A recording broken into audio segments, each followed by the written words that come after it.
চলমান কোটা সংস্কার আন্দোলনকে কেন্দ্র করে আইন শৃঙ্খলা পরিস্থিতি নিয়ন্ত্রণে ঢাকা, চট্টগ্রাম, বগুড়া ও রাজশাহীতে বিজিবি মোতায়েন করা হয়েছে।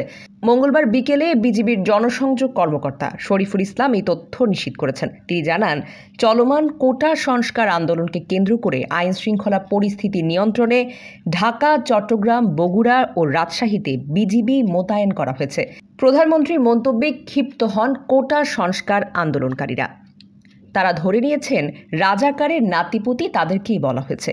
তাই প্রধানমন্ত্রীর মন্তব্য প্রত্যাহারের দাবিতে এবং কোটা সংস্কারের এক দফা দাবিতে রোববার মধ্যরাত থেকে আন্দোলনে নামেন ঢাকা বিশ্ববিদ্যালয় সহ বিভিন্ন শিক্ষা প্রতিষ্ঠানের শিক্ষার্থীরা। গতকাল সোমবার দুপুর থেকে আবারও বিক্ষোভ শুরু করলেন আন্দোলনকারীরা। ঢাকা বিশ্ববিদ্যালয়ে তাদের সঙ্গে সংঘর্ষে জড়ায় ছাত্রলীগ। বিকেল ৩টা থেকে রাত ৯টা পর্যন্ত থেমে থেমে চলা সংঘর্ষে ৩ শতাধিক শিক্ষার্থী আহত হন।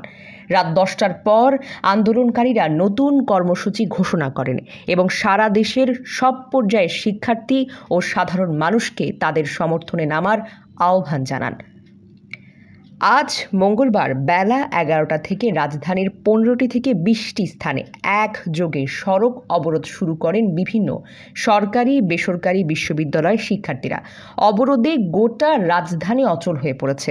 পাশাপাশি চট্টগ্রাম, রাজশাহী, রংপুর, বগুড়া সহ দেশের প্রায় সর্বত্র শিক্ষার্থীরা সড়কে নেমে এসেছেন। দুপুরের পর থেকে ঢাকার সায়েন্স ল্যাব ও চানখারপুল এবং ঢাকার বাইরে বিভিন্ন স্থানে আন্দোলনকারীদের সঙ্গে ছাত্রলীগ ও পুলিশের সংঘর্ষ শুরু হয়। শেষ খবর পর্যন্ত ঢাকা, চট্টগ্রাম ও রংপুরে ছাত্রলীগ ও পুলিশের সঙ্গে আন্দোলনকারীদের সংঘর্ষে ৪ জন নিহত হয়েছেন। Nusrat Jahan, CN Bangla news desk.